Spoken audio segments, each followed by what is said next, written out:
मनप्रीत जी, चर्चा को जारी रखते हुए हम आप जानना चाहेंगे कि आपके सपनों का पंजाब किस तरह का है? देखो, मेरे सपनों का पंजाब या मेरे सपनों का पंजाब और हिंदुस्तान में मैं कोई डिफरेंस नहीं रखता। वो सोच नहीं है। पर इस किस्म का देश हो जिस देश में हकदारों को हक मिले, इस किस्म का देश हो जहां बेरोजगारी की लानत को हम दूर करें, इस किस्म का देश हो जिस देश में जो नशे हैं उससे हम अपने समाज को पाक करें। मेरे सपनों का देश इस किस्म का देश है कि देश में कोई रिश्वत या सिफारिश ना हो। रिश्वत और सिफारिश ये इंसान की खूबियों को मुरझा के रख देती है। और इस किस्म का देश हो जिस देश में बंदे का राज ना हो, कानून का राज हो, कानून की सरपरस्ती हो, कानून की बालादस्ती हो। इस किस्म का देश जो है वो मेरे सपनों का देश है। पंजाबियों, नफा की है तो नुकसान की है मैथों बेहतर तुसी जानदे हो। सच्चा कौन है ते झूठा कौन है ये थोनू वध पता है। नेकी ते बदी दा फर्क की है ये तुसी पछानना है। सियाणे कहंदे है मोती मणके दा रंग इक्को रूप दोहां दा। मोती ते मणका देखण च इक्को जे लगदे, पर जेड़े जौहरी हुंदे आ उन्हां नूं पता है कि मोती दी कितनी कीमत है।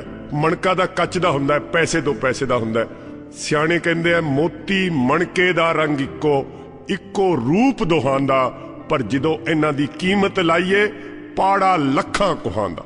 ये तुसी फैसला करना है कि मोती केड़ा ते मणका केड़ा।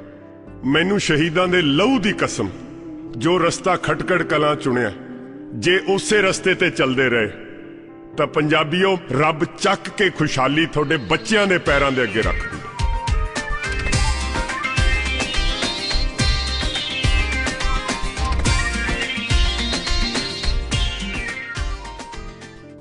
मनप्रीत जी, जब आपने अकाली दल से कैबिनेट फाइनेंस मिनिस्टर से रिजाइन दिया था 2009 में, आपके किसी सहयोगी या किसी दोस्त ने आपको एक बुक प्रेजेंट की थी, Barack Obama in his own words, और उस पर कुछ एक वर्ड लिखा हुआ था कि Punjab is waiting for a Barack Obama moment. वो 2009 की बात थी। क्या कहीं ना कहीं आपके माइंड में थॉट्स उसी वक्त से चल रहे थे कि कुछ अलग होने के, कुछ सरकार से अपनी तरफ से कुछ करने के अपने देश के लिए, अपने पंजाब के लिए? नहीं, दरअसल जैसे मैंने कहा कि मैंने बड़ी वफादारी से अकाली दल और अपनी पार्टी की खिदमत करी। कभी सपनों में भी नहीं सोच सकते थे कि कभी अकाली दल से जुदा होंगे।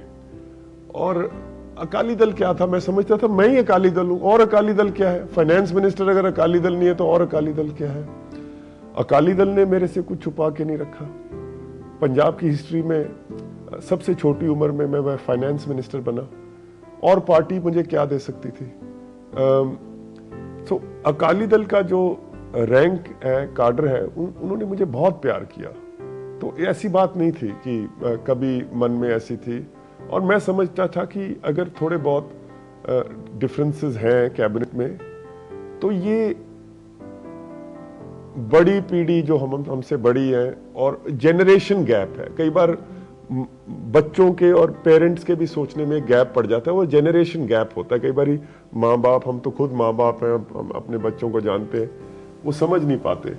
तो मैं सोचा था कि धीरे धीरे जो हमारा मौकिफ है, जो हमारा व्यू पॉइंट है, वो समझने लग जाएंगे। तो मुझे तो ऐसे लगा जैसे कोई अंग्रेजी में बोल्ट फ्रॉम द ब्लू, कि ये क्या हो गया, जैसे कोई आसमान टूट पड़ा कि जिस रास्ते पे हम या डेट नेगोशिएशंस जो थी वो बिल्कुल ही रिजेक्ट कर दी। तो इसलिए कोई बराक ओबामा तो बनने की कोई ख्वाहिश नहीं थी। उम्मीद बहुत ज्यादा है। और मुझे तो ये लगता है क्योंकि हमने कोई पाप नहीं किए कि हमें ये सजा मिले। ये तो हम थोड़ी नलायकी सी धार रखी है। और जिस दिन ये नलायकी दूर हो गई, मैं समझता हूं कि मरने से पहले मैं इस मुल्क को पटड़ी पे चढ़ा दूंगा। हाँ। आपके दिल के करीब किस शख्स की पर्सनैलिटी है कि जिसके लिए मतलब हर एक का एक रोल मॉडल होता है, तो आपका कौन है? शहीद आजम भगत सिंह। रोल मॉडल है। और रोल मॉडल इसलिए नहीं कि वो बहुत बहादुर थे, बहादुर तो बहुत आदमी थे, बहुत लोग बहादुर थे। जान देनी आसान नहीं है, पर हिंदुस्तान और पूरी दुनिया में बहुत ऐसे लोग हैं जिन्होंने कुर्बानियां दी। पर शहीद आजम की जो खसूसियत थी कि वो इंटेलेक्चुअली बहुत आगे थे अपने। उन्होंने देखो, एक 18 साल की उम्र में आपने सारी दास कैपिटल पढ़ ली, और उन दिनों में वो ये सोच सकते थे कि फ्रीडम मूवमेंट के आगे क्या करना है। Freedom was not an and all. Freedom के साथ साथ जैसे जो मसले आज भी बेरोजगारी अगर उस वक्त सोचे जाते तो शायद इनका भी समाज की जो बराबरता के मसले हैं, सो मेरे लिए he is a role model. मतलब हिंदुस्तान में मैं समझता हूं कि पिछले 200 साल में इस इंटेलेक्चुअल कैपेबिलिटी का इंसान हिंदुस्तान में जन्म नहीं हुआ। तो मनप्रीत जी, एक बार फिर से रुख राजनीतिक पॉइंट ऑफ व्यू से मोड़ते हैं। एकदम से आज आप बसंती अपने पगड़ी में है, ये आपकी पार्टी का कलर भी है, तो ब्लू से बसंती में चेंज होने में कुछ खास फर्क? ब्लू और बसंती एक ही था पहले तो, अब थोड़ा सा ब्लू बदल गए हैं। थोड़े से खुदगर्ज हो गए हैं, तंग दिल हो गए हैं, कमजर्फ हो गए हैं। वैसे तो ब्लू वाले भी बसंती थे, और बसंती तो कुर्बानी का रंग है, शहादत का रंग है। हिंदुस्तान में बसंती जो है वो त्याग का रंग माना गया, तो हमने तो त्याग वाली दस्तार अब पहन ली है। आने वाले टाइम में अभी इलेक्शन बिल्कुल पंजाब के सिर पर हैं, तो आपकी पार्टी किस तरह के मुद्दे लेके पब्लिक के बीच जा रही है? देखो, जो हमने मुद्दे अपनी पार्टी के लिए बनाए हैं, एक तो है रिश्वत, गुर्बत,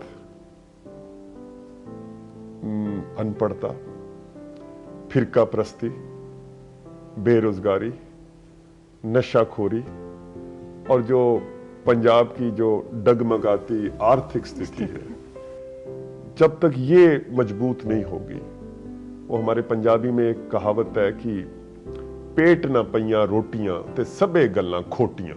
अगर आपके पेट में रोटी नहीं है फिर तो सारी बातें खोटी हो गई। तो अगर हमने अनपढ़ता या जो बेरोजगारी या इनसे मुकाबला करना है, तो हमारी आर्थिक जो है सिचुएशन उसको ठीक करना पड़ेगा।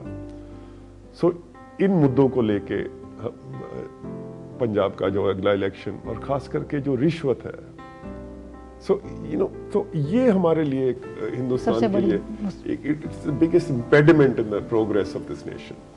मनप्रीत जी, आप 48-49 की ईयर की अब जैसे एज होगी, उसमें आप अपनी पार्टी के प्रेसिडेंट हैं, तो आपकी पार्टी एक तरह से कह सकते हैं जब प्रेसिडेंट इतनी कम उम्र में होगा, तो जाहिर सी बात आने वाले इलेक्शन में युवाओं को आप मौका देंगे।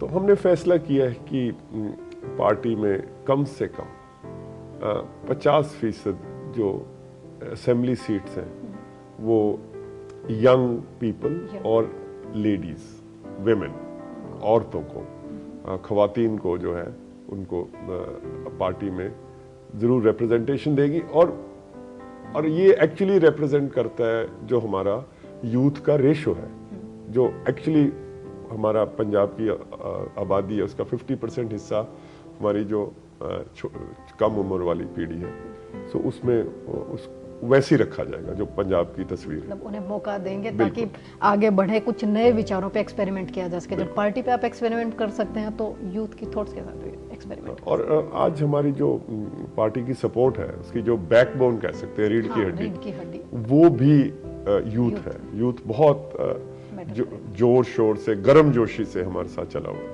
मनप्रीत जी, चलते चलते अंत में बात करते हैं कि आने वाले इलेक्शन में पीपीपी कांग्रेस वर्सेस अकाली दल के बीच कितना रोल प्ले करेगा?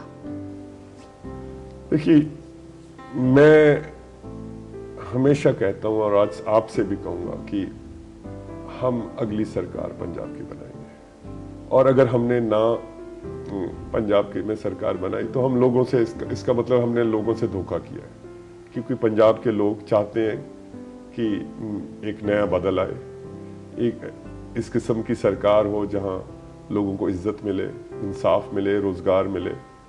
तो जब लोग हमारे साथ हैं, अगर कोई कमी रही तो वो हमारे में रहेगी।